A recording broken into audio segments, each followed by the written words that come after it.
Hello everyone, in this video, we will be seeing part 16 of What If Naruto was the direct descendant of Sparda.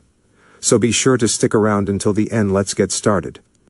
Sotachi's voice echoed through the land as a large ring of chakra swirled beneath his feet for a brief moment, before unleashing a surge of chakra towards the red moon that appeared to be ready to take its leave. The chakra continued its ascent until it made contact with the moon and covered its atmosphere, thus halting its departure and keeping it in orbit with Earth. Sotachi then blazed through a large number of seals and slammed his hand on the ground he stood on, causing the chakra to react, and formed a large tunnel that appeared to be a one ticket towards the moon itself. Sotachi then went through more seals again before aiming his hands towards the moon itself, and called out, "Demonic Art, Demon World Portal." Upon the announcement of the name, a large circle opened in front of the moon that appeared to be a gateway to Demon World, but to Pistachio, it was merely the plane he needed to bring his plans to fruition. Sotachi could only let loose a low chuckle before that in itself turned to full laughter that rang throughout the land. "Yes, this is it. The moment I have been waiting for has come at last," he screamed at the top of his lungs, as he felt the excitement in his dark heart fully well up with joy. This was the dream that he has desired to accomplish for so long. To bring this world to ashes and bring forth an empire to all demons, with him being the king of said empire. He then took one step onto the chakra bridge, before he began to levitate off the ground, and slowly floated towards the portal into Demon World, all the while getting a very good look at the surroundings for the last time. Trying to get something to recollect before it was all gone. Mundanes was such a fool to allow that traitor to leave his army unscratched, as well as allowing that man's offspring to continue the lineage after his death. However, where the Devil King failed, I will accomplish. Sotachi thought to himself before he gazed towards the location he left Naruto and saw that the battle was continuing between their dragons. "Don't focus all your time on that dragon, boy, you still have to face me," he yelled out to Naruto before he vanished into the portal, with Naruto. As Sotachi and the unknown figure traveled into the portal to Demon World, Naruto and Seiun were continuing to engage with the dragon that called Sotachi its master. Said dragon opened its mouth and began to gather what appeared to be molten hot magma with fire surrounding the outer shell before it was launched as a flamethrower at Seiun, who fired a blast of wind with stardust surrounding it towards the blast, causing both to clash with each other for a moment, until it exploded. Seiun quickly brought up his arms and blocked the forceful winds brought behind the explosion, with Naruto getting down on one knee while he summoned Kyuubi to his hand. "Damn, this guy sure knows how to bring a party, doesn't he?" Naruto asked to his dragon partner. "Of course he does, but that doesn't make him strong," Seiun said, with the red dragon flying out of the smoke cloud, sending a fist towards Seiun. Seiun quickly brought up his right arm and blocked the red dragon's attack before he raised his left arm and slashed him across the chest via his claws covered with his wind. Seiun then opened his mouth and sent a blast of wind at the red dragon that nailed him in the chest, causing the dragon to fall towards the ground. Naruto watched the dragon hit the ground hard but knew that wasn't enough to kill it. He then got an idea on what to do to ensure that he won't be coming back and spoke. "Hey Seiun, I got an idea that will make sure he doesn't get back up," Naruto said, already seeing the dragon get off the ground and spread its wings to fly. "Whatever it is, tell me now. The more time we waste on this guy, the more time Sotachi gets in preparing to end this world," Seiun said, with Naruto nodding his head before he told his dragon what his idea was, causing the dragon to smirk before he nodded his head, understanding clearly what the teenage Hokage's intentions were. Naruto then brought up his right arm to bring out his favorite Rasengan technique, while Seiun extended his wings in preparation to the dragon's next attack. The red dragon then roared loudly and extended his right arm, causing flames to appear all around it before he shot towards Seiun's stationary position. At the last second, Seiun retracted his wings in front of his body like armor that blocked the red dragon's attack. When the dragon looked up, it stared in shock as Seiun smirked at him before he explained what exactly just happened. "I am a Stardust Wind Dragon, meaning that I can control those basic elements from every point of my body, including these wings of mine," he said, as the dragon looked at its fist and saw that its attack was indeed being pushed back on some strong, forceful winds. Seiun then began to slowly push back the fist before Seiun began to smirk to himself as he prepared his next attack. "Now then, it's time for you to meet your death, Sky Destroyer." As he called out his attack, he opened his wings completely, before showing a large orb of wind surrounded on his chest before it launched out and struck his enemy's chest, causing cracks to form in its chest. The dragon screamed out in pain before it looked up and saw a figure approaching him from the sky with a gold orb in his hand. "Later, jackass solar flare Rasengan," Naruto called out, slamming the orb into the dragon's chest, where the cracks formed, and soon they caved in and allowed Naruto to go through the dragon's chest. The dragon could only cough in amazement before it fell to its death. Naruto sailed in the air before he began to free fall towards the ground, with Saiyan appearing under him, allowing him to land safely on the head of his dragon partner. Naruto then sighed before he turned his gaze towards the open portal with the bridge leading into it. "Damn it, he's already entered through the portal," Naruto thought before he began to smirk to himself as he thought on how much fun this is turning out to be. Man, this shit keeps getting better and better by the moment. "Saiyan, let's go pay that asshole a visit, shall we?" Naruto said, with Saiyan spreading his wings before he began to focus wind into his wings, which started to surround them like mini tornadoes. When Saiyan knew that it was ready, he then raised his wings into the air and prepared to use a technique that he hasn't used in a long time.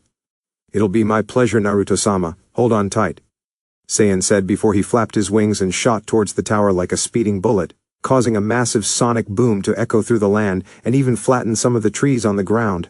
As they flew towards the tower, Naruto's smile continued to grow as he could make out the tower and knew that they would get there in a matter of seconds now. "I'm coming, you bastard," Naruto thought as they flew towards the tower. Meanwhile, as the battles continued on with the others, the war scene in the middle of the battlefield continued to rage on, with neither side letting up an inch in their opposition. However, everyone was currently staring at the group of girls that were taking out enemies left and right with strange weapons in their hands. One girl in particular was seen using a strange tri-bladed nunchaku set that also seemed to hold the power of ice. Another girl was using a briefcase of all things in the middle of the battle, but to the surprise of everyone looking onward, she was able to transform the weapon into various weapons that looked beyond destructive. They also saw the oldest of the group using what appeared to be wicked-looking twin zanbatsu, like blades that could summon fire and wind, while the other one was using a guitar that summoned lightning with but a stroke of the strings. Everyone watching this was shocked beyond what their minds could comprehend, but were all glad that these girls were on the side of the leaf. Sakura versus Karen. Sakura hid away from the magma user she was fighting with a heavy look over her face, while clutching her arm in pain. Upon closer inspection, a sight of multi-burn wounds could currently be seen plastered over the skin, with some currently in the process of being healed with Sakura's healing chakra over the wound. Before her stood the body of Karen, who currently had both arms in her active in a technique she called lava rockers, which allowed her to fire off massive fist-shaped magma balls at her targets, no matter the distance and no matter the speed.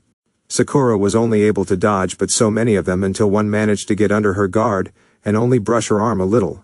However, that was more than enough to cause the damage that it did and immediately forced her on the defensive and take refuge in the surrounding forest. Sakura continued to heal her arm while going over what she has seen so far from her enemy that she knew was currently looking for her. Damn, it seems like she is far more suitable for long-distance combat, but then again, she also appears that she can fight short distance as well. What can I do? She thought before seeing the light around her brighten, causing her to hop away from the tree she hid. Her quick thinking saved her once again, as the tree exploded into fiery bits courtesy of Karen's magma arm. Karen then turned her arm back to normal, before she looked towards Sakura, who got back up to her feet and pulled out a kunai. "It appears as though you're not quite comparable as I thought you were at first glance, but then again, that is what you expect from your pathetic village," Karen said as she brought her arms back up and turned them back into the magma fist once more, before she charged at Sakura, who scowled to herself before she ran towards the girl and met her half the distance. Karen sent a strong right towards Sakura's head, who ducked under it to send an uppercut to Karen's chin that connected, but to her surprise Karen didn't go sailing like she should have. However, Sakura didn't allow that to stop her from continuing her assault, as she raised her right leg and sent a back kick to Karen's head. When the foot connected to Karen's head, Sakura gasped when Karen's head exploded into molten magma before the whole body exploded, causing Sakura to fly back and hit another tree in the surrounding area. The pink-haired medic grimaced at the shearing pain in her leg, as she gained first-degree burns from attacking what she now knew was a magma clone. Before she could recollect on anything, a loud crack was heard underneath her, causing her to look towards said crack and gasp when a large magma hand punched through it and grabbed her in its hot grip. Sakura screamed in pain as the magma burned through her skin, and was currently doing damage that no one could possibly dream of surviving, regardless of how strong they were. She then looked down to find the body of Karin fully escaped from the ground below, and now held a smug smirk on her face, while Sakura continued to grimace at the shearing pain coursing through her body.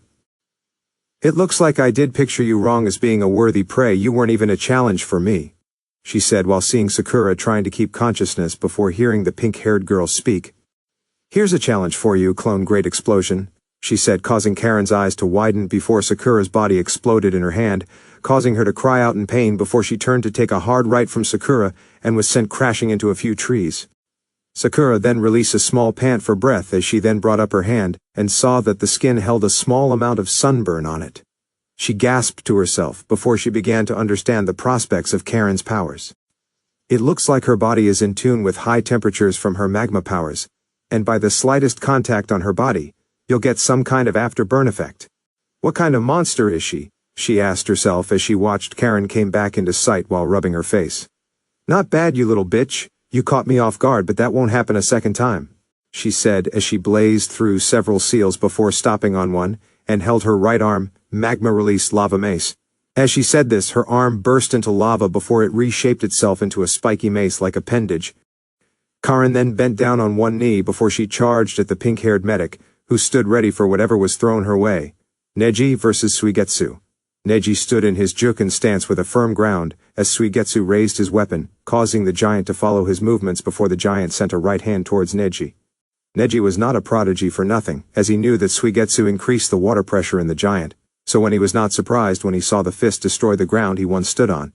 Neji then saw the giant remove its fist from the ground, before bringing it back up to strike the pale-eyed Jonin again, but this time Neji was ready for it. 8-palm divination, empty palm. He called out, sending it towards the giant's torso, which tore through it and left a large gaping hole in the center of its chest. Suigetsu let out a small laugh when he saw the hole close up before he spoke up. "Did you honestly believe that that little attack would destroy this technique?" he asked, only for his answer to come in close proximity. "It wasn't. It was meant to distract," Neji said, sending a quick palm strike to Suigetsu's stomach, causing him to cough loudly before Neji hopped back when the giant fell to the ground and destroyed more of the ground. Suigetsu grabbed hold of his stomach after receiving the hard chakra strike from the Hyuga prodigy. He then scowled before he twirled the trident in his hand, before he aimed it at Neji, which caused water strings to form and shoot towards him. Neji then saw water strings being launched from the ground around Suigetsu, and flew towards him before piercing through his body, much to Suigetsu's astonishment. However, that all faded when the Neji he thought he hit faded away, telling him that all he hit was a clone. "Damn it," he said loudly before he turned around and saw Neji near him with his palm behind his back. "You should be more aware of your surroundings," Neji said, sending a quick palm thrust into Suigetsu's stomach area, causing him to cough loudly before receiving 3 more quick hits, and a final one with more chakra added into it, causing Suigetsu to skid backwards on the ground with the trident twirling in his hand as he came to a stop. "You bastard, take this water release, giant vortex," he called out with the water surrounding over his head before he pointed the trident towards Neji, causing the water to follow his movements and headed straight for the white-eyed Junin, who immediately hopped over the rushing water and landed behind Suigetsu, who turned around to find a broad smirk on face of his enemy. Neji then called out his next technique, which was his personal technique, the Wolf Scar Palm technique. Suigetsu felt the hits in rapid succession of one another on his body, before receiving the strongest one nail him in the same spot previously hit, causing Suigetsu to cough loudly. He then skid along the ground again before clutching his stomach again in pain, while Neji ran forward to follow up the attack by aiming for the guy's arm. He then felt something was indeed off about this guy, as his palm didn't just hit the guy's arm but completely destroyed from the top of his shoulder by turning it into water. Neji stared at that in surprise before seeing Suigetsu scowl at him before bringing up his trident above head before sending a stab at Neji, who jumped backwards and put some distance between himself and the trident-wielding shinobi. He then spun his trident in his hand, causing water to slowly build around his feet before they came up to his shoulder and began to build itself onto the area that once held the appendage before solidifying itself into a brand new arm. While that all occurred, Neji didn't waste a moment in this momentary opportunity to scan his opponent's power and began to understand something that he hadn't noticed up until now. Almost every moment that Suigetsu used an attack, He always spun the trident in his hand and, according to his words, used the trident to increase the density levels along with its pressure levels, creating a deadly attack. However, they were currently in the middle of fire country, which was also renowned as a place that held no form of water in any shape or form, but would have the occasional heavy rain but only on a rarity. So how is it that Suigetsu was able to use water attacks when there was not a drop of water around to be used? Plus, how was Suigetsu able to turn his arm into water like that? Neji was sure that when he landed the first palm strike onto Suigetsu, he hit flesh and caused damage to him. Yet how was it that his arm didn't take the same amount of damage? It all just didn't add up. "Okay, you bastard, it's time to truly get this fight underway," he said before he spun the trident in his hand at high speed. But instead of awaiting an attack from Suigetsu, he instead took a different approach and began to examine why he was spinning the trident like that. He focused his Byakugan solely on the trident itself to see if there was something about it that was causing the water to appear.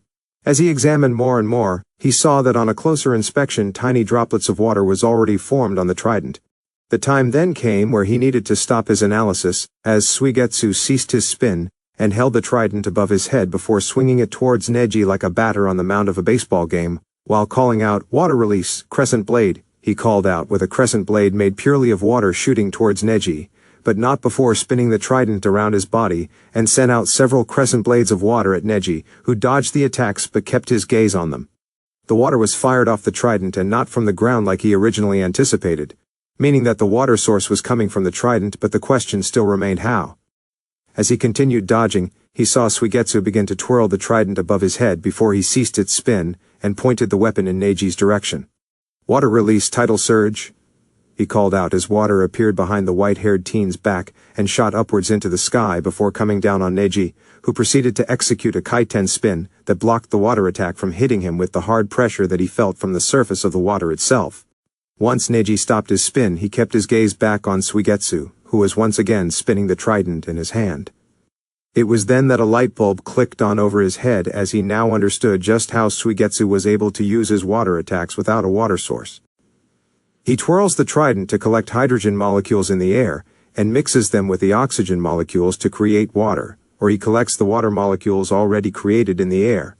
Then, once he collects enough, he uses his trident to unleash the water he collected in a water jutsu, but that probably cost him a large amount of chakra, but he must also have a high enough power source to do that as well. "If I want to win this, then I'll have to take out that trident," Neji thought before seeing Suigetsu slam the trident on the ground, causing him to look at his opponent with a confused expression. "Are you going to stand there looking stupid, or are you going to actually fight me?" Suigetsu asked, with Neji stepping back into his clan's taijutsu stance, knowing that he may have to pull out all the stops to get the victory here. "Sorry for the wait. Now then, shall we continue?" Neji asked, with Suigetsu chuckling to himself before he grabbed hold of the trident and spun it above his head before slamming the butt of it onto the ground. The moment Suigetsu's weapon touched the ground, a large sprout of water shot up from the location of the trident's butt and shot up into the air. Suigetsu chuckled to himself before he raised his trident above his head, causing the water to swirl around him in a small tornado that was slowly closing all view of Suigetsu from Neji. As the water tornado continued to spin around Suigetsu, his trident came out of the front before it was suddenly slashed across the water tornado, causing half of it to split with the top half flying into the air and the bottom half to fall onto the ground. Suigetsu then spun his trident in his hand before he slammed the trident back onto the ground, causing a reaction to the water. Neji then watched in amazement, as he saw the water break up in the air, but instead of fusing with the air, it became small orbs of water that now floated in the air, causing Neji to look at this in surprise. He then saw the water that once made the bottom of the tornado come off the ground and also turned into orbs, causing Neji to begin to wonder about just what this technique is. However, Suigetsu saved him the trouble of trying to figure out what was going on, and began to explain what it was. "Congrats, you bastard, you have officially become the first person that I will use this technique on," Suigetsu said, picking up his trident and began to spin it in his hand, causing the water to follow suit, and began to spin around his trident. "This is my strongest technique that's called water release, Suijin," he yelled before charging at Neji, with his trident still spinning in his hand. Lee versus Jugo. The two fighters were currently locked in a fight that was mainly surrounded by taijutsu, both rarely using ninjutsu or genjutsu to gain the upper hand, only their fist and the power their bodies held. Jugo was currently overjoyed by the fact that he couldn't have picked a better opponent to fight than the one before him, as this boy proved that he was indeed a true fighter. Lee was also extremely pleased with himself at the fact that he was fighting an opponent of the same caliber as him, and now knew that this was indeed the ultimate test to see if he could accomplish being a shinobi that focused mainly on taijutsu. Lee ducked under a punch from Jugo before he placed a hand on the ground, and pushed himself into the air to send a high round kick to Jugo's head, which was blocked with ease before his leg was grabbed by the steam user, and tossed across the field before the steam user charged at the white-haired teen. Lee managed to flip himself in the air and land on the ground before bringing up his arms to block the oncoming assault by Jugo. The steam user sent a straight punch to Lee's head, which was blocked via grab from Lee, that caused the teen to place his hand on the ground before sending an upward kick to the steam user's chin, causing him to launch Jugo into the air and sail along the air before he felt Jugo wrap his arm around the brown-haired boy's body before he spun in high speed and slammed the boy's head into the ground, calling out, "Primary Lotus!" Lee released his hold around Jugo's body before the teen hit the ground and landed firmly on the ground with his arms at the ready for anything that Jugo will throw at him. His anxiousness to face his opponent's unexpected attacks came with full force, as a hand made purely of steam shot out from the dust cloud that hid Jugo's body. Lee performed a backflip away from the hand's reach before he pulled out 2 kunai and tossed them towards Jugo with 2 explosive tags attached to them. The tags exploded the moment they neared Jugo's current location, once again covering the man's in a dust cloud. Lee stood ready for whatever Jugo was preparing for him until he was once again forced to dodge a hand made of steam. However, unlike last time, it was followed by Jugo's sudden burst of speed that made him appear to be a rocket that tackled Lee in his stomach area, causing the wind in his lungs to escape. Lee floated in the air for a moment before his foot was captured in Jugo's hand and was slammed on the ground several times before he was chucked at a tree and slammed into it. Lee coughed up loudly before placed his hands on the tree and pulled his body up with but the muscles in his elbow, causing Jugo to slam his fist into the tree area that Lee once remained in front of. Lee then hopped over the brown-haired shinobi before he hopped into the air and yelled, "Leaf Hurricane," nailing Jugo across the head, causing the teen to sail through the air by the hard kick. Lee then ran towards Jugo's sailing body and prepared to follow up his previous attack before he was stopped by a sudden steam hand that nailed him in the chest, knocking him off his feet and land on his back. Jugo used the momentum given to him by the steam hand to flip back to his feet before he slammed both hands back on his legs and called out, "Steam release jet rocket," causing steam to build around his legs before he shot towards a now standing Lee like a rocket. Lee saw Jugo's attempt at attacking him, so he quickly activated the second gate to receive a sudden rush of chakra to increase his speed, allowing him to match Jugo's speed head-on, and soon both fighters vanished from the air. The only thing identifying their presence there were the sound of fists clashing with each other and the sudden appearance of the blurs of black and gray every few seconds. Lee and Jugo were currently sending off multiple punches and kick combos towards the other in a matter of 10 milliseconds. Which to the naked eye of an ongoing observer, would see the 2 shinobi as 2 quadriplegics floating the air with the sounds of clashes being heard. Lee felt as if he was fighting by far one of the most intensive fights since his battle alongside Neji and Gaara, as well as his fight with Kimimaro. In fact, to Lee's own surprise, he noticed that he had unknowingly dismissed his weapon, but that was probably due to his wish to have a fight without the weapon. He was so caught up in his musing that he failed to notice Jugo reeling his arm back, and sent another one of steam hand attacks, but luckily he was able to sense it coming, dodging it at the second he neared him, and allowed him to get closer to the brown-haired teen, connecting a hard punch to his face, and knocked the guy flat on his back. Lee then reappeared in front of Jugo, panting up a storm but not before smirking at the teen before him, who got back up from his down position and placed his hand on his face that stung for a moment, before he smirked at the white-haired teen. "Gotta say, you have indeed proven yourself to be the strongest opponent I have ever faced. Too bad I have to kill you," he said as he bent down so that his back vent could be seen to those that can see it.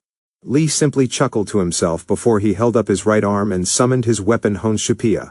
"I have to say that I do agree with you in your statement that this is indeed one of my toughest fights. However, I have a kid and a nagging girlfriend waiting for me to come back.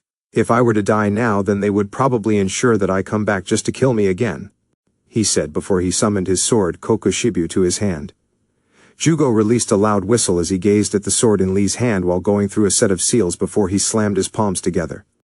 Then I will personally apologize to them for taking you away from them," he said before his arms and legs were covered in hard steam with the vents on his back expelling massive torrents from his back. "This is my strongest technique called Steam Release Steam Killer," he said before he charged at Lee, who did the same and both connected with their attacks. Gaara versus Kabuto. Kabuto watched with mild vigor as he observed Gaara's gaze towards his 4 predecessors to the title of Kazekage, knowing that all 4 of them would not only be more than a match to the red-haired teen, but would be able to take him down with ease. "Are you ready, Kazekage? Your death at the hands of those that came before you will be most amusing, so hurry it up," Kabuto said before he commanded the Kazekages to attack, which they did. It wasn't long before he stared in shock when Gaara wasted no time and brought up his hands towards the Shodaime and Nidaime, causing his sand to shoot towards them and wrap them both in its grasp before it crushed their bodies within the highly pressurized air coffin. "That's 2 of them down," Gaara said with the pressure of fighting 4 Kage-level shinobi lifting off his shoulders. He then looked to his left and blocked a punch from the Yondaime Kazekage before bringing up his right arm and sent a blast of sand that hit his father in his chest and sent him flying into a tree behind him. Gaara then turned his gaze towards his grandfather, who just finished going through a chain of seals with sand currently floating in the air. "Iron Sand Release Needle Shower," he called out, pulling the iron minerals out of the sand before they fused and were launched in the red-haired Kazekage's direction. But to the deceased Kage's surprise, the iron stopped before it had the chance to connect with Gaara, before turning back into sand itself.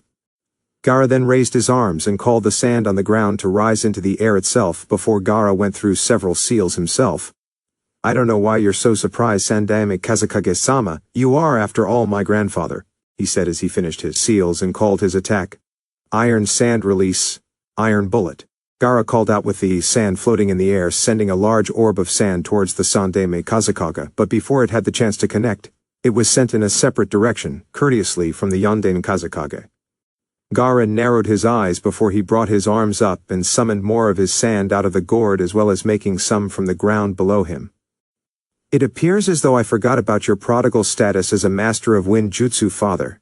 But that doesn't mean a thing anymore," Gaara said before seeing the Sandaime Kazekage go through several seals again, before using the same technique again, but this time the Yondaime Kazekage followed suit, and went through several seals himself. "Breathe of Waven," the Yondaime yelled, summoning a large and forceful wind that accelerated the power of the iron needles towards the red head. However, even with all that power behind the technique, it was still stopped by Gaara when he brought up a shield of sand that soon evolved into what appeared to be a large and fat raccoon that resembled the Shukaku. Before anything could be said, the raccoon reached out and grabbed both the Kazekages before it held them in the air. "I'm sorry, but I'm afraid that I must take both of you lives goodbye," he said before closing his hands, causing the raccoon to follow suit and crush both of the Kazekages in its grasp. When Gaara saw that they were dead, he turned his gaze towards Kabuto, who was now staring in shock at what just happened to what was a surefire victory for him. "You think that you've won? No, I will not stop until you're dead," Kabuto said before blazing through the seals for the Edo Tenshi Jutsu, but added in 3 more seals before slamming his palm together, summoning Jutsu Impure World Resurrection. He called out with 4 coffins popping up from the ground, causing Gaara to shake his head in disappointment as he saw Kabuto let out a deep gasp for air. "Don't you realize that you are killing yourself in using that technique?" Gaara said with Kabuto getting back up to his feet before he went through a second set of seals, with blood leaking from his mouth. "Shut up, the only thing that I realize is that I'm going to kill you," he said before he raised his hand towards the coffins and called out, "Ninja Art Heavenly Palm Resurrection!" Kabuto called out as a large dome of chakra surrounded all the coffins of the newly resurrected shinobi, causing Gaara to only sigh when he saw Kabuto revert back to his elderly self again before turning back to his regular self. "It appears that you are so determined to kill me that you are continuously fail to notice your own lifespan is shortening every few minutes," Gaara said before he himself went through some seals before ending with his palms slammed together. The sand around Gaara reacted to his seals and quickly formed 3 circles around his body with 1 behind him and 2 in front of him. "Summoning Sand Release God of the Desert," Gaara called out. From his calling of the technique's name, 3 puffs of smoke appeared from the 3 circles around him before the smoke cleared to reveal an armless giant standing over 2 stories of Gaara with 2 large arms floating in the air beside Gaara. Kabuto looked on in amazement as Gaara raised his right arm, causing the right arm of the sand god to follow before extended it further. Upon his action, the hand followed suit, and sent a huge blast of wind at all the coffins Kabuto worked hard to summon, destroying them to bits. Kabuto brought up his arms to block the excess winds, but the winds were too strong for him to put up a proper defense, causing him to be blown away by the force of the wind, and sent flat on his back. Gaara then crossed his arms and let a small smirk come across his face. "So tell me, how exactly are you going to kill me now?" Gaara asked with Kabuto snarling before he coughed up some blood before he got up to his feet. "Damn you to hell, you bastard, this is where you die," he said before he finished his last seal and called out, "Summoning Jutsu, multiple impure world resurrection." He called out with Gaara only shaking his head in disappointment. "Fool," he said before watching Kabuto summon what appeared to be over 100 coffins. Demon World. Sotachi was currently walking within an area filled with ruins held in the vast plain known as the Demon World with massive pride flowing through his body, knowing that what was soon to become his was within his grasp. The place he was searching for was called the Pedestal of Souls, which was a weapon built by the same demonic entities that invented the Temen Nigru during the Great Human-Demon War. It is unknown what the original intention for said weapon was for, but rumor has it that it was built to collect the souls of fallen humans and demons in order to convert their spiritual and demonic energy together, in order to create a power for a warrior that can destroy a world. However, that was all nothing but a rumor, as the tale also says that when the creators of the structure tried it on an archdemon general under Mundus' command, it destroyed him and caused a crippling blow to Mundus' army. The rumor also states that that was probably the reason that Sparda was able to betray the demon army unopposed, but again, that was nothing but a rumor. But to Sotachi, it was a rumor worth looking into many years ago, and upon the discovery of the pedestal, he began to plan what he needed to use this to his advantage. He not only knew that this pedestal's power was true, but he also knew that the only way for it to activate is only through a certain event. The Devil Eclipse. The Devil Eclipse was an event that empowered so many demons during the war, that it caused the demons to invent the Temen Nickel and the Pedestal of Souls, in order to use both to create the ultimate power. But the problem was that it was far too much power for the demons to hold, as not a single one of the test subjects survived the transfusion of power during the event.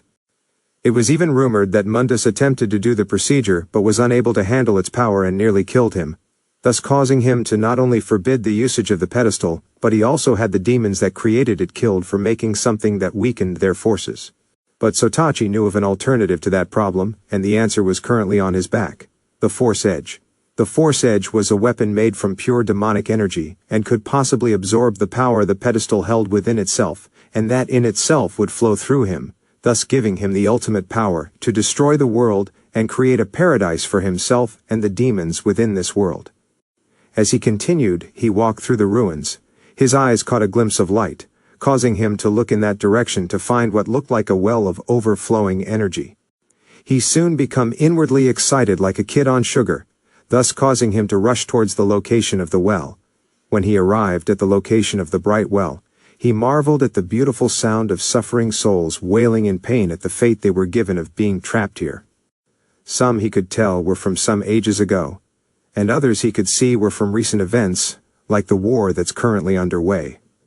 This is absolutely amazing. With this power not only will I be able to destroy the human world and unite it with the demon world, but I'll even be able to conquer many others with this power, he said to himself before he took hold on the Force Edge and held it in a stabbing position.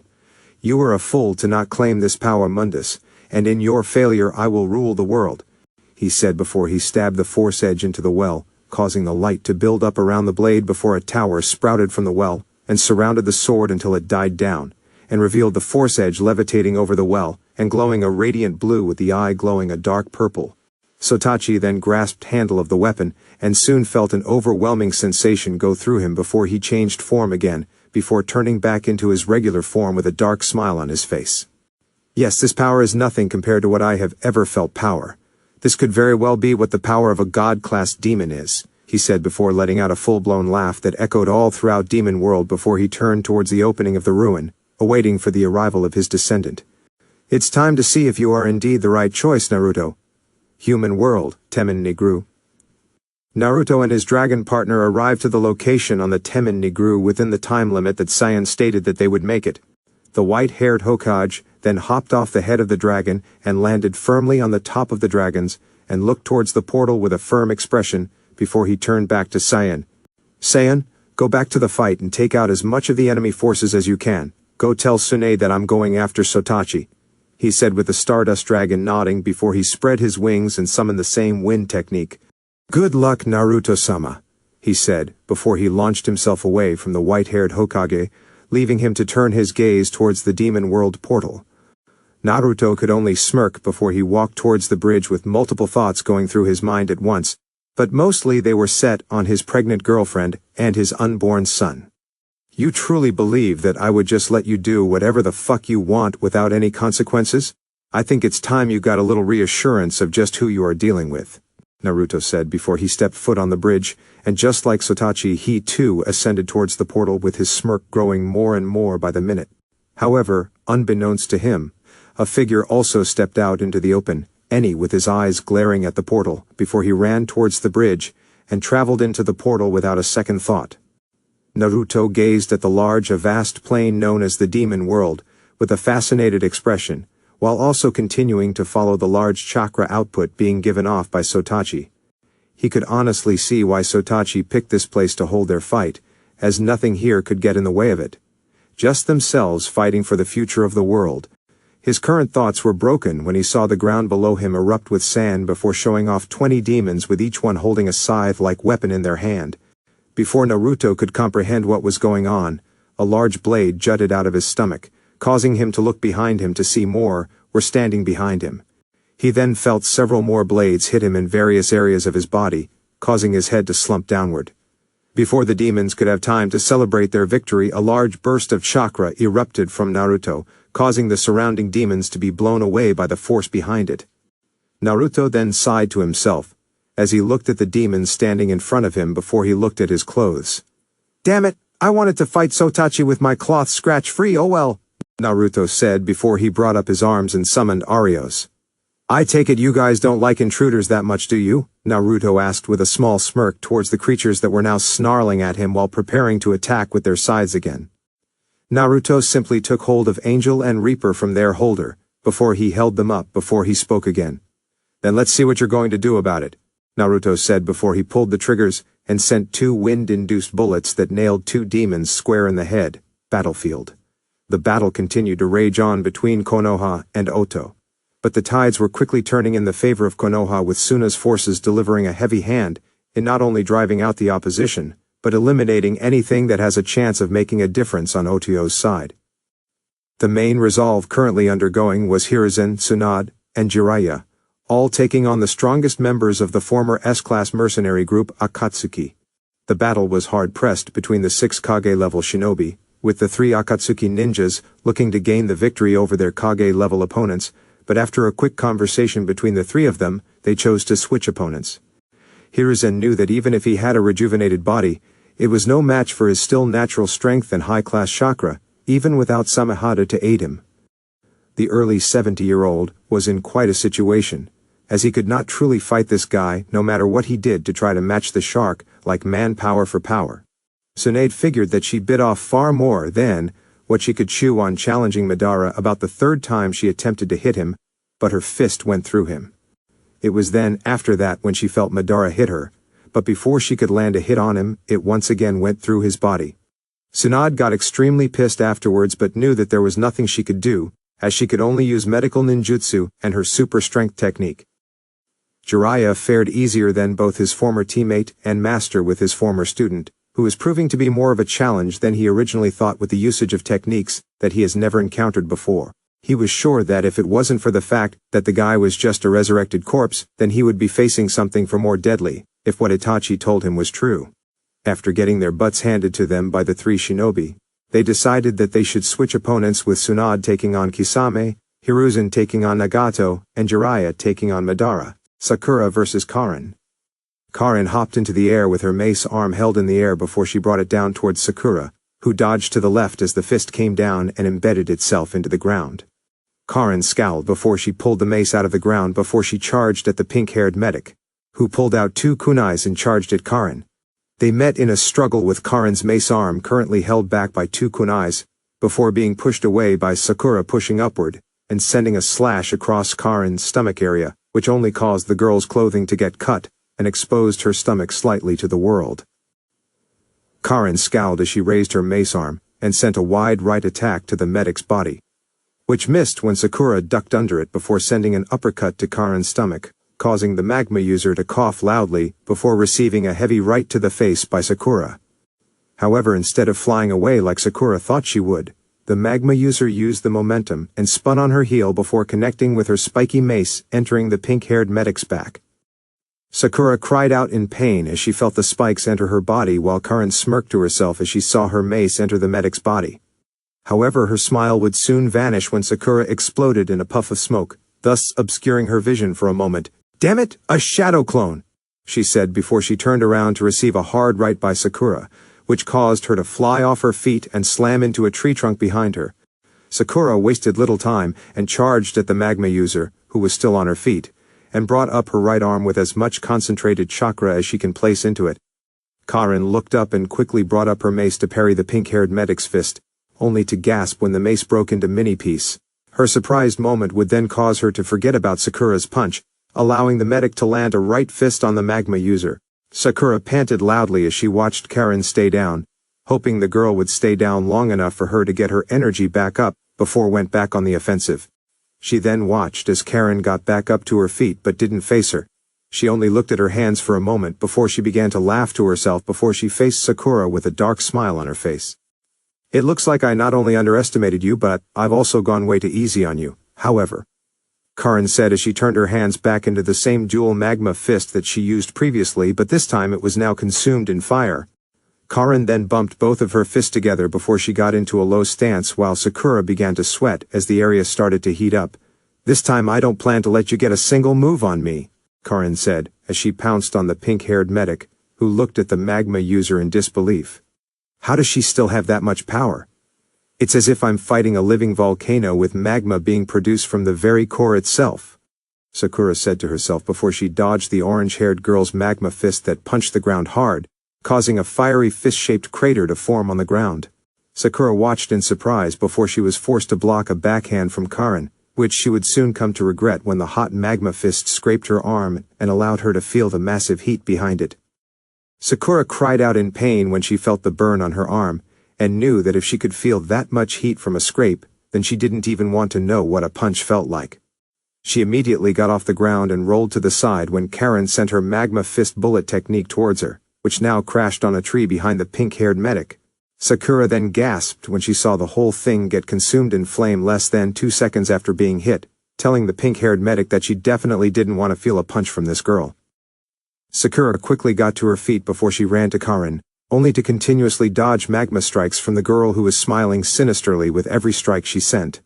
Sakura dodged left and right before she chucked a kunai at Karen's head, only to gasp when the girl raised her right hand and let it hit her palm before it burst into flames. "You're going to have to do better than that to beat me," Karen said before she brought up her left arm and sent a fast magma fist to the pink-haired medic's feet, causing recoil to come from the hit and knock the girl off her feet. Karen then slammed both of her large palms together and fired off a combined magma fist attack towards Sakura's downed body at even faster speed than her previous attacks. Sakura's eyes widened as she saw the fast attack come at her, thus causing her to raise her arms to protect herself from what could cause her death.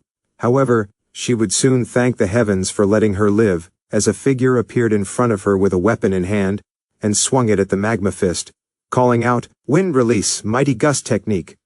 Upon hearing this, Sakura looked up to see that the person who saved her was a tall girl with blonde hair tied in 4 ponytails, holding onto a large fan.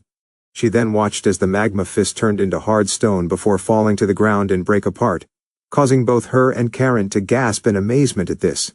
"Who the hell are you?" Karen asked, with the blonde girl smirking at Karen Befo Zero as she spoke.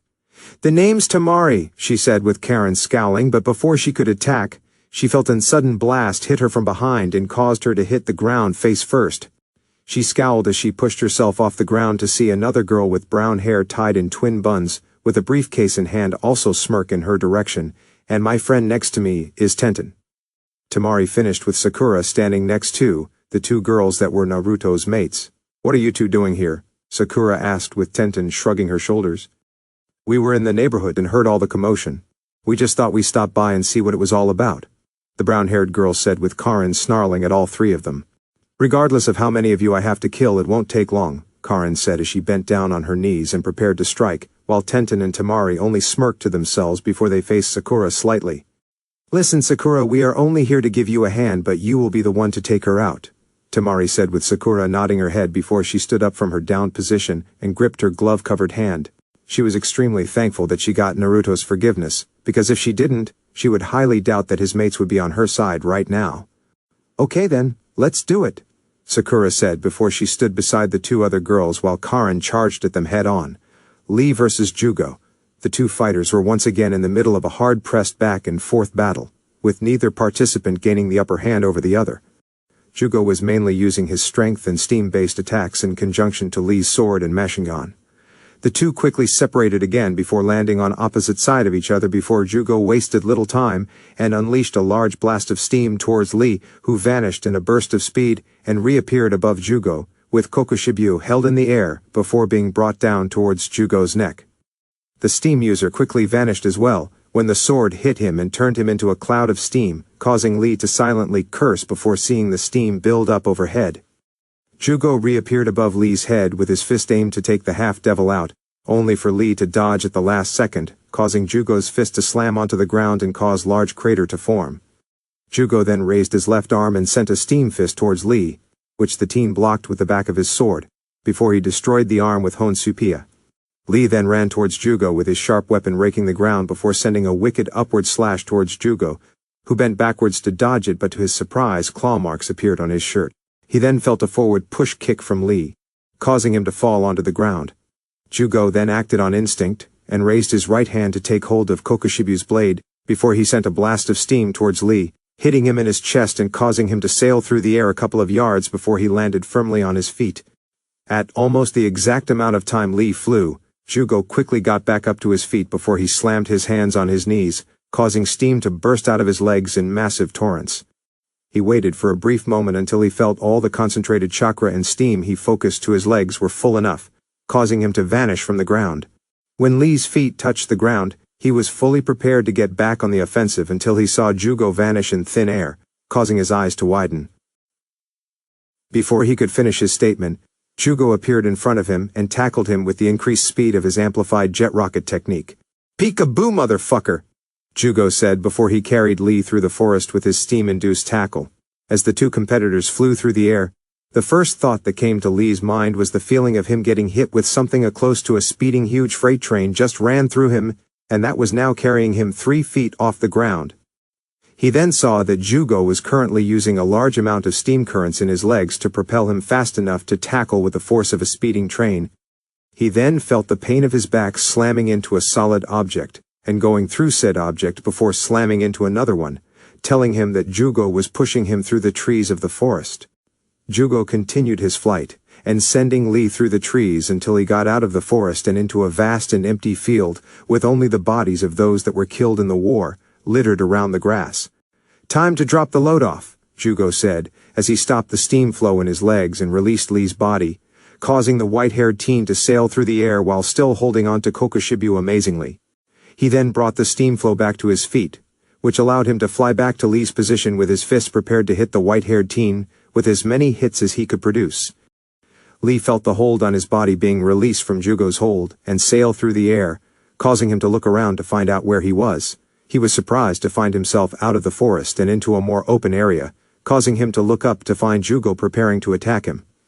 Jugo quickly hit the white-haired teen with multiple punches and a large steam fist, which was blocked by Lee at the last minute, slamming him into the ground below.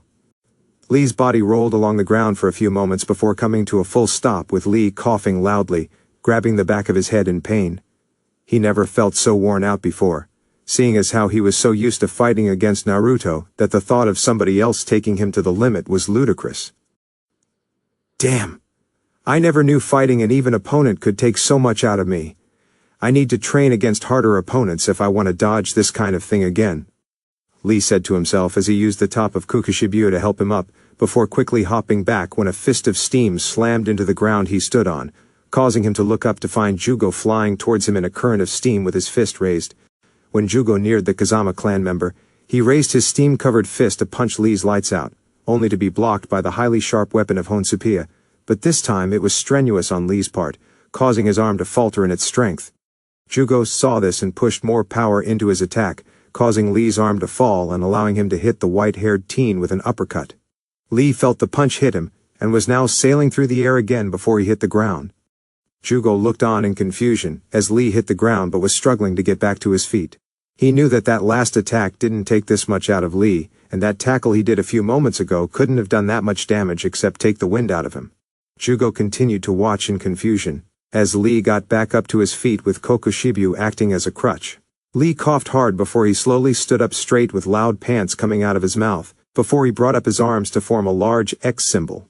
Jugo stared in confusion, as he watched a circle of chakra surround Lee. "What are you planning?" Jugo asked himself, as he watched the large mass of chakra Lee was currently summoning. Normally he would attack, seeing as how Lee was practically standing there, but he also knew that the chances of him hitting the teen before he could use what technique he was building up for was slim.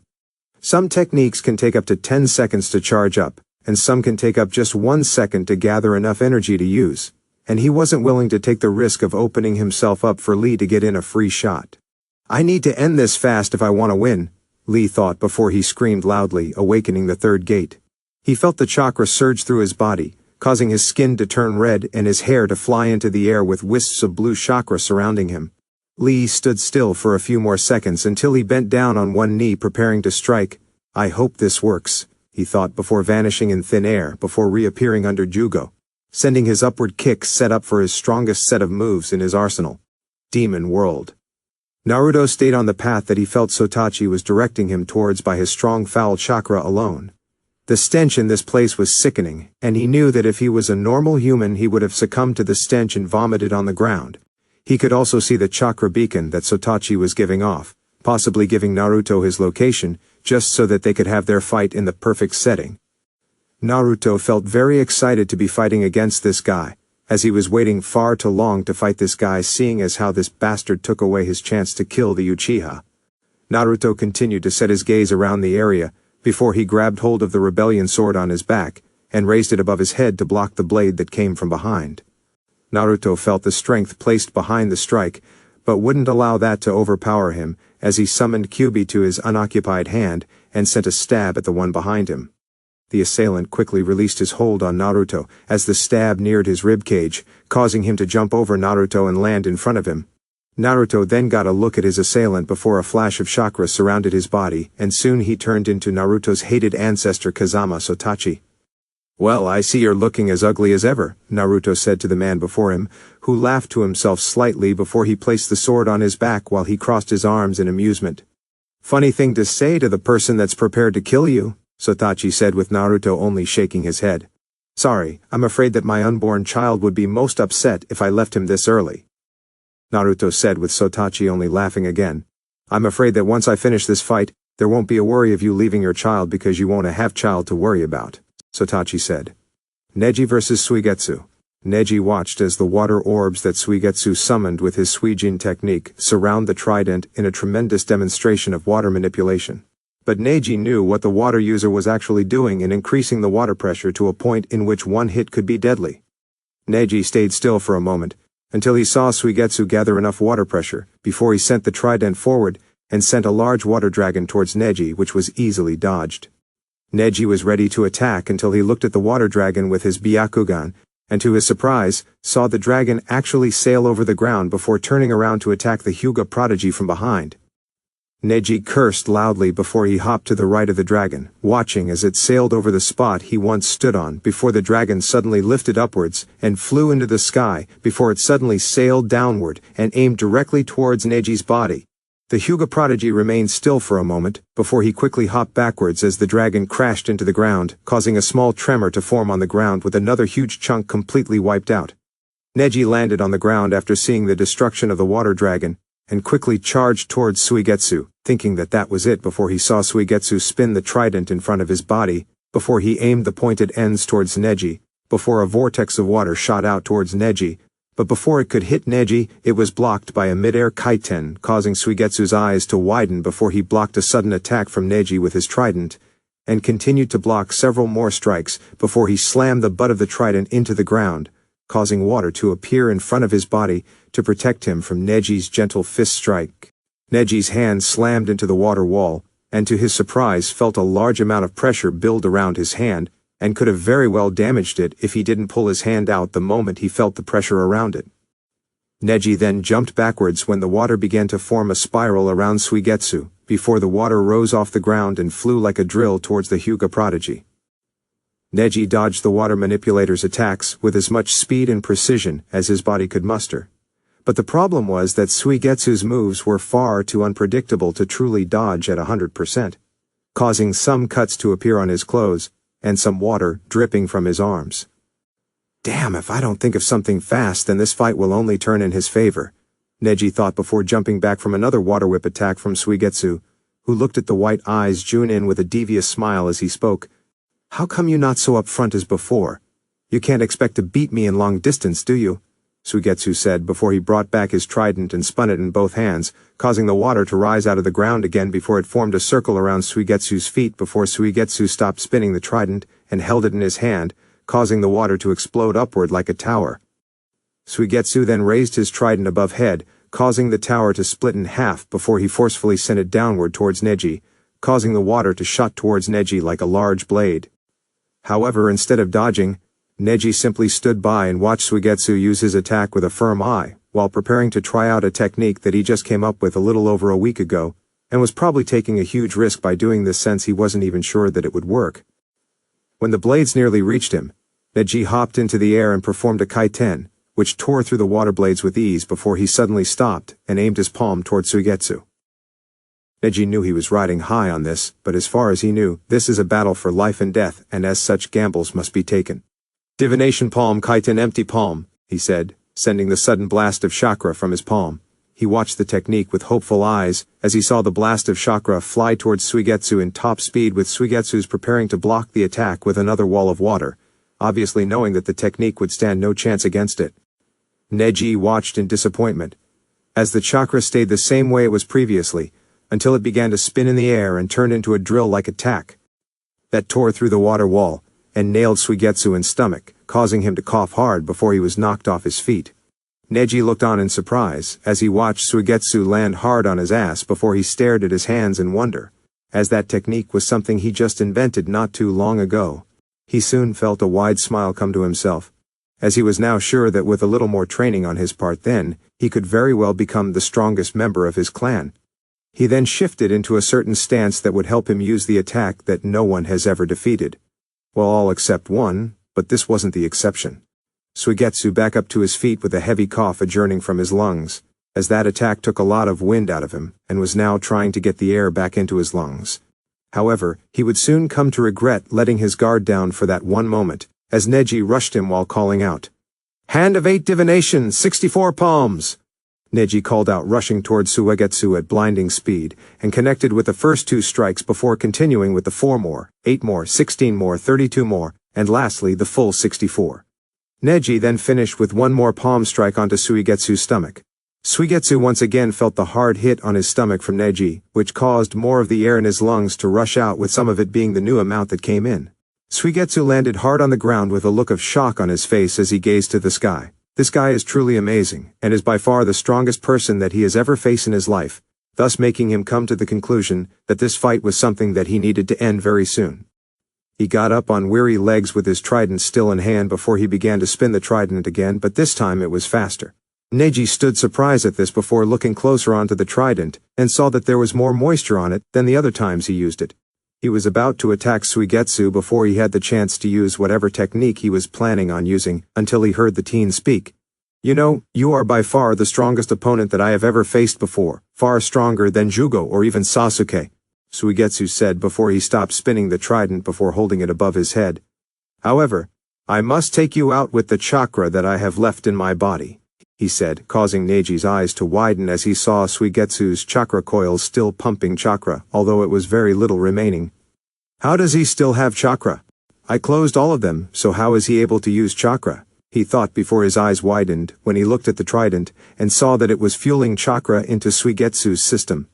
"That's how," It works in not only gathering a water source for him to use, but it also converts it into a chakra source for him to gather needed chakra from. It stated that water masters can create a water source from their very own chakra, but the problem is that they need a high affinity for the element, and it's extremely taxing on their chakra supply. He must have a high enough affinity to truly use water techniques without a source, in conjunction to the staff's powers of gathering moisture in the air and gathering chakra to refuel his tanks. If he can do all this without a source, then I don't even want to know what he can do with one. Neji thought before seeing Suigetsu flip the trident into a downward position before he stabbed it into the ground. Neji then watched as Suigetsu formed several seals before he called out his next technique, which would certainly be his last technique, lest he wished to die from exhaustion. Water release, exploding water shock wave, he said, with the area the trident currently rested on exploded with water uprising from the ground. Neji watched with wide eyes as a huge wave of water rose from the ground with Suigetsu standing on top of it. Suigetsu then moved his palm towards Neji, causing the water to shot towards him in high speed. Neji's eyes widened before he rushed towards Suigetsu, hoping over the water blast, and sent a kick towards Suigetsu's head. The Hyuga prodigy's eyes widened when he saw the kick destroy the water user's head, causing him to lose focus long enough for Suigetsu to gain the upper hand and backhand Neji in his gut. The Hyuga branch member flipped himself back to his feet and skidded along the surface, before he brought up his arm to block a punch attempt by Suigetsu. He then watched as the teen's arm turned into water when it made contact with Neji's arm, before solidifying back into an arm and connecting a clothesline across the Hyuga's chest. Neji coughed loudly when Suigetsu's clothesline hit him across his chest, but was shocked by the amount of strength that the teen managed to place behind it. He was quickly released from Suigetsu's hold, and skidded along the surface of the water before he placed his hands on the surface, before he pushed himself upwards and landed on top of the surface with a loss of breath. Before he could regain breath, he felt a hand grab hold of his foot, causing him to look downward before being hefted into the air and slammed back down on the surface. He coughed loudly before being picked back up and swung around like a rag doll before he was tossed across the field. Neji couldn't even tell when he hit the surface of the water again, as his body skidded along the surface for a few seconds until it made a complete stop, causing him to cough loudly before he looked up to find a large giant of water looking over him. Neji then looked closer at the giant and saw inside was the upper body of Suigetsu, with his eyes boring down on him. "I'm afraid that this is where it all ends," Suigetsu said, raising his giant water arm and held it above head before sending it down towards Neji, who closed his eyes to await his fate. However, he quickly opened his eyes upon the sound of a new voice entering the battlefield. "Divination palm, empty palm," called out the voice, sending the same blast of chakra towards Suigetsu that nailed him in his chest area, causing the giant to fall back into the water. Neji looked up to see his cousin Hinata standing beside him with Byakugan flaring as well, causing his eyes to widen. "Hinata, what are you doing here?" he asked with Hinata scoffing. "Saving you, idiot," she said with Neji getting back up to his feet. "You shouldn't be here, Hinata, because you know what Naruto will do to me if you get hurt," Neji said, knowing what Naruto was capable of in the pain department. "Naruto-kun will have to understand that I can't let the godfather of my child get killed before it's born," Hinata said with Neji looking surprised. "You're pregnant, Hinata?" he asked with the main house Hyuga sighing. "Of course I am, I just told you, now come on, it would be easier if we take him out together," Hinata said with Neji sighing before standing beside his cousin and went into his gentle fist stance. "I guess it's a good time as any to see how well we fight together," Neji said before he and Hinata faced Suigetsu, who was back to his feet. He shook his head for a few seconds until he got a good look at the newest person joining the fray, causing him to scowl. "Who the hell are you, bitch?" he said with Hinata, looking at him with her narrowed Byakugan. "My name's Hyuga Hinata and I shall be your opponent as well as Neji," she said with Suigetsu scowling again before he turned into water and fused with the water below his feet. A few seconds later he returned to the surface in his water giant form, prepared to take them out. "Very well then, bitch, it's your funeral," he said before he went on the attack with Neji and Hinata charging at him. Gaara versus Kabuto. Gaara watched as the 100 coffins opened up to reveal shinobi that hailed from the Leaf Sound and some from the Sand villages respectively, indicating that they were either Junin or Chunin level shinobi, telling him that he didn't have to be weary of their skills, but that didn't mean that he would get arrogant and underestimate them. He then watched as Kabuto coughed loudly before going through his next set of seals for his angel palm technique, causing Gaara to look at Kabuto with a critical eye before he spoke. Are you still determined to kill me irregardless of the fact that you are killing yourself? Gaara said with a bored tone while Kabuto snarled at the teen before he coughed loudly, causing blood to leak out of his throat.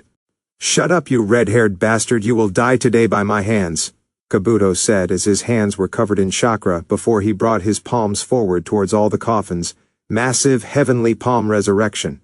Kabuto shouted out, sending his hands towards the bodies of the resurrected, causing a dome of chakra to surround all of them. As Kabuto brought the bodies back, Gaara could see that Kabuto was now aging for real this time, as his face began to produce wrinkles and giving him the appearance as a man with a serious drug addiction now going from his late 30s to his early 40s.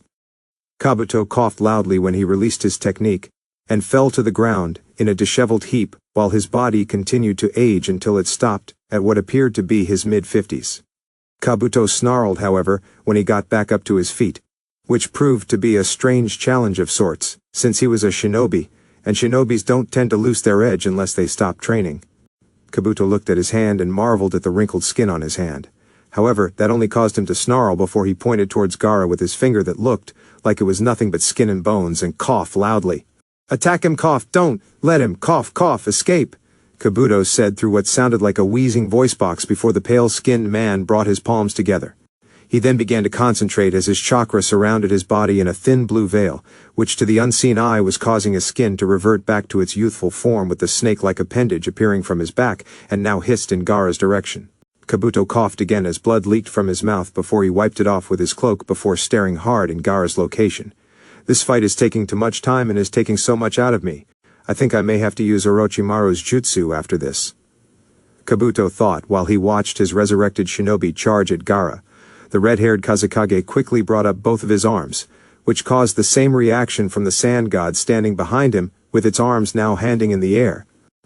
Gaara then sent a forward palm at the charging group, causing the sand arm to do the same and send a large blast of wind at the group that tore through some but not all of the enemies.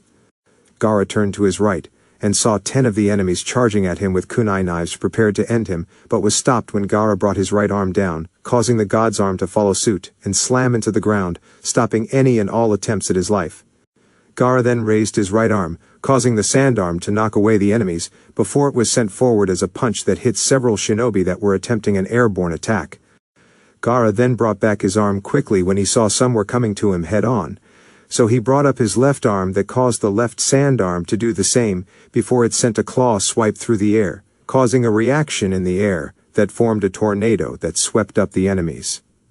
Wind release Grand Twister, Gaara said before he saw his sand shield appear behind him to block an attack from a shinobi that was once again under the radar. Gaara then snarled at the shinobi before he brought up his right arm and caused the sand to wrap itself around his enemy before he clenched his hand, causing the high-pressure-induced technique to destroy the shinobi. The red-haired Kazekage then sent an upward kick toward more of the enemies that attempted to attack him from behind, causing the sand to follow his movements and bring up a large sand wave. Gaara saw the sand cover the enemy shinobi, and quickly formed so seals before he slammed his palms on the ground. "Sand release, ultimate sand burial!" he called out, causing the sand to explode slightly and crush those that was under it. Gaara then raised his arms, causing the sand to build itself into one spot, before he brought them back suddenly before he sent them forward, causing the sand to form 2 walls that surrounded several of the enemies respectively, before Gaara slammed his hands together, causing the walls to slam into one another and fuse into one large wall with the ones that stood between it currently stuck in it. Gaara then interlocked his hands together, causing the wall to compress within itself, thus killing those that were within it.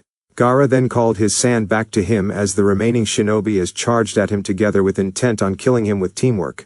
Gaara then raised his left arm towards the sky, causing the sand to form a wall in front of him before he sent his right hand towards the wall, causing sand tendrils to shoot out of the wall that pierced through the bodies of a large sum of the group. Gaara then blazed through several seals before calling out, "Sand release, sand dome explosion." Gaara called out his technique, which caused a large dome of sand to form around him before it condensed itself around him. It wasn't long before the sand exploded outwardly, destroying more of the forces at large before all that were left of Kabuto's army were 43 shinobi. Gaara soon felt the need to end this fight, so he called back his sand to his gourd with but a gesture of his hand. The sand followed the command of its master and flew through the air before it stored itself in the gourd completely. Gaara then ran through what some would claim to be 50 seals in a 5-second radius, before stopping with his palms slammed together. Upon doing this, the sand arms that Gaara used turned into massive quadrants of sand that littered the area around the red-haired Kazekage's feet.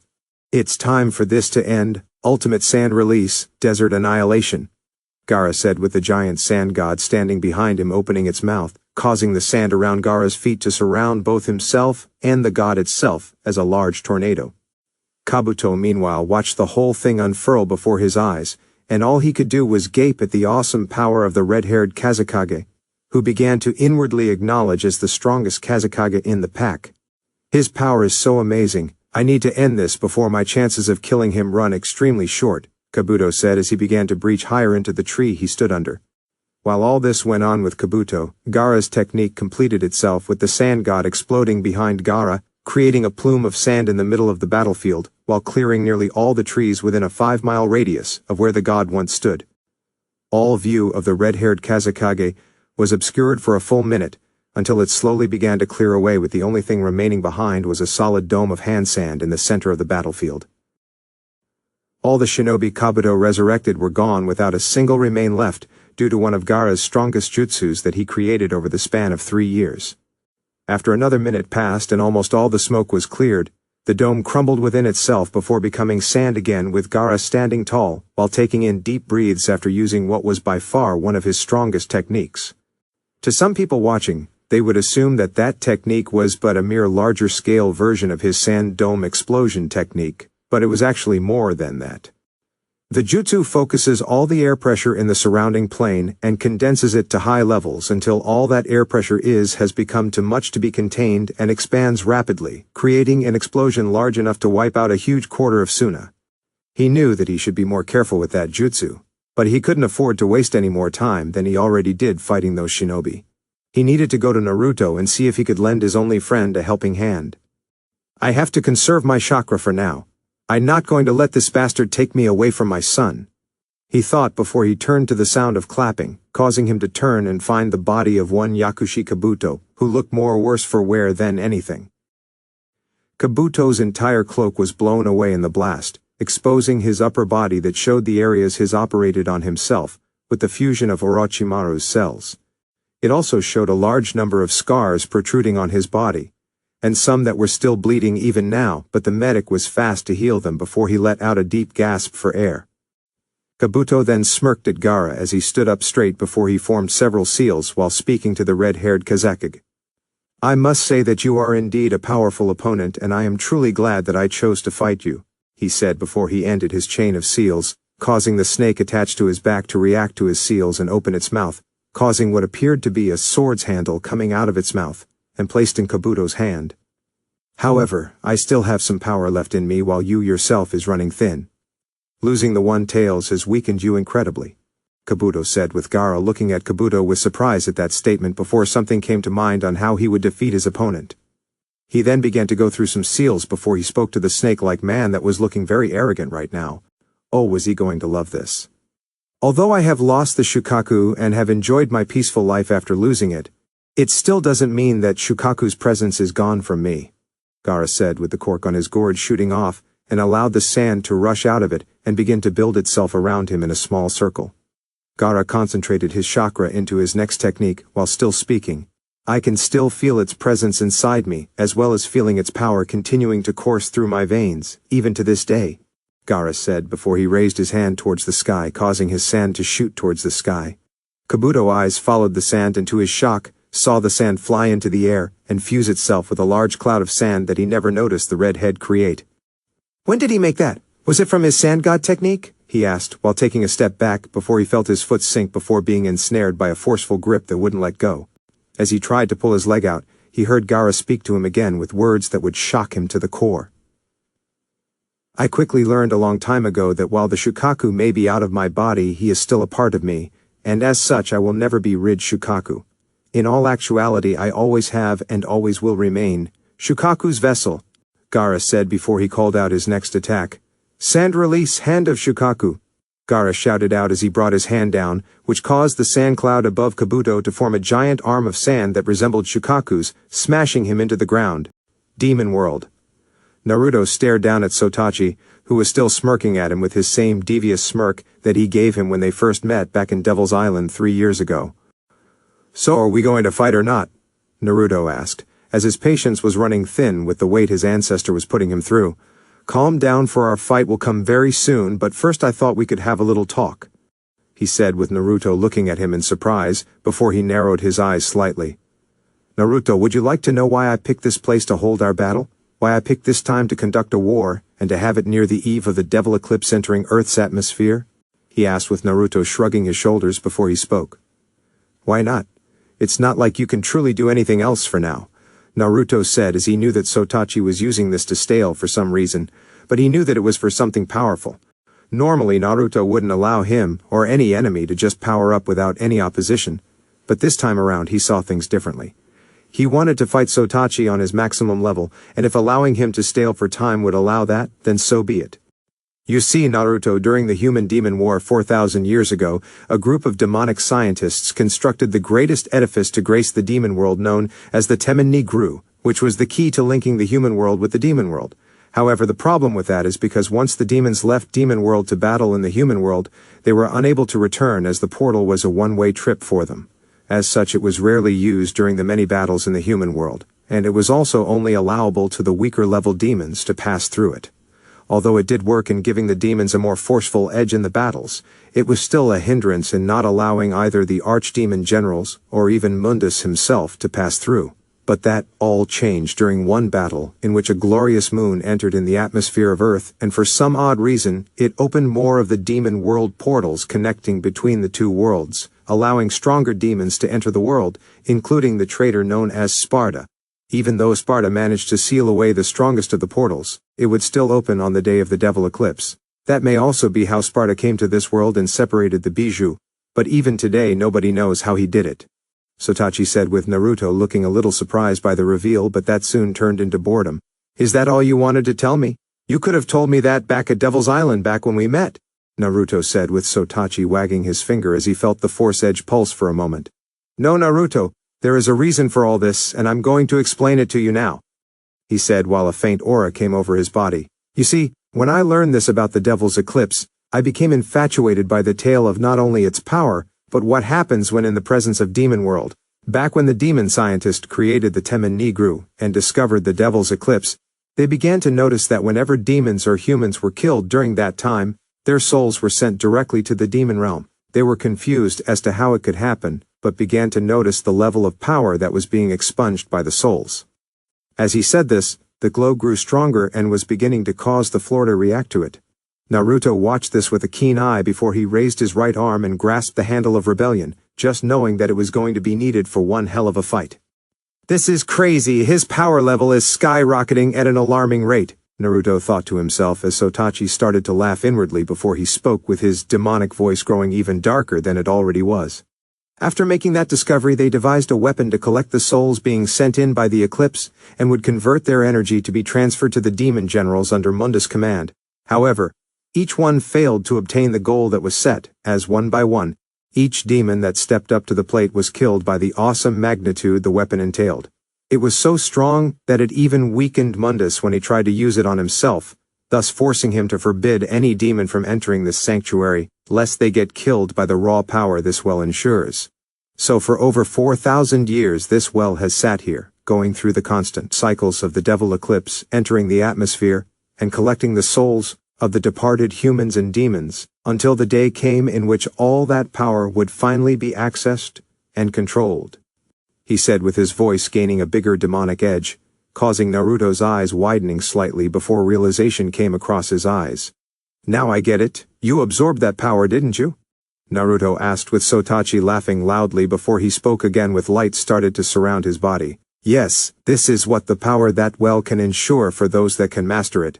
Now prepare yourself, Naruto, for you are about to do battle with a demon whose power matches that of the God class," Sotachi said before the light completely surrounded him before it cleared to reveal Sotachi now standing in what Naruto believed to be his devil trigger. Sotachi now stood at the height of 7 feet 3 inches, with a semi-reptilian-looking hide, and a pair of sweeping horns that started from the back of its head and came around so that they hung down to the front of his shoulders. A pair of large bat-like wings could be seen on his back, along with 2 pairs of insectoid wings, and cloven hooves for feet. The body itself seemed to be completely covered in what looked to be dark silver armor with accents and overtones that were black as night. He also seemed to have a few ornamental decorative features, such as the gold trim around what had once been his collarbone that went down to the top of his chest on each side. A vertical blood-red gem could be seen on his forehead, between his slanted equally blood-red eyes with a gold trim around it. He also had golden knee and elbow guards. While the elbows were mere caps, the knee guards were horned skulls. Both of his arms were now in the form of what appeared to be twin devil bringers, though now black where it had once been red and silver where it had been blue. The crack that had once glowed blue now had a golden glow that was mirrored by his clawed hands. Sotachi stood still for a moment before taking a look at his clawed hands before letting loose a loud wail that echoed all throughout Demon World. "This is even greater than I imagined. This power is at a level that exceeds the god class," Sotachi said before he took hold of the force edge. Sotachi then sent a slash towards the sky, before he let out a delightful expression when he saw the very sky split in half, causing him to laugh loudly before he locked eyes with Naruto. "Do you see it now, boy? I'm unstoppable," Sotachi said with Naruto raising an eyebrow before he looked to the sky and let loose a low whistle. "That is some impressive power, I'll give you that much," Naruto said before he held up his right arm and quickly brought out his devil bringer, causing Sotachi to look on in curiosity. Naruto flexed his arm for a moment before he looked towards his ancestor with a deep smirk. "However, don't think that I can't match it," he said before his power spiked, causing the Kyuubi's cloak to appear over his body with 8 long tails waving behind him, with red steam escaping from the devil bringer's hand and arm. Naruto then looked at Sotachi, his blazing silted red eyes bearing at his opponent, while the silts were slowly turning into a bright gold color. His silvery white hair began to take on a darker tone, while starting to stand up with a single strand remaining over Naruto's eyes. Naruto then held up Rebellion in his hand, which was now covered in the same red steam as the teen's Devilbringer, before Naruto brought it down, and sent a horizontal slash in the same area that Sotachi sent his vertical slash, creating a cross-like shape in the sky. Sotachi's eyes widened slightly when he felt Naruto's full chakra release and was flabbergasted when it nearly matched his current level by only a few margins. Plus the boy wasn't even using his devil trigger. "It seems your control over the Kyuubi has grown exponentially to the point that you can call 8 of its tails without rage to accompany it. However, that still doesn't mean that you'll win," Sotachi said before he tightened his grip on the force edge and prepared to charge at the white-haired shinobi, with said shinobi smirking before he placed both hands on the rebellion's handle. "Very well then, let us begin the main event," Naruto said before he charged towards Sotachi head-on. When both swordsmen appeared before each other, they clashed swords that held so much force and power within it that it destroyed all of the surrounding area that neared them, and even caused a huge gaping hole in the sky to appear. The battle that has been destined for so long has finally begun, with only one person going to walk out alive. And guys, this is the end. I hope you guys enjoyed it well. Until next time, peace.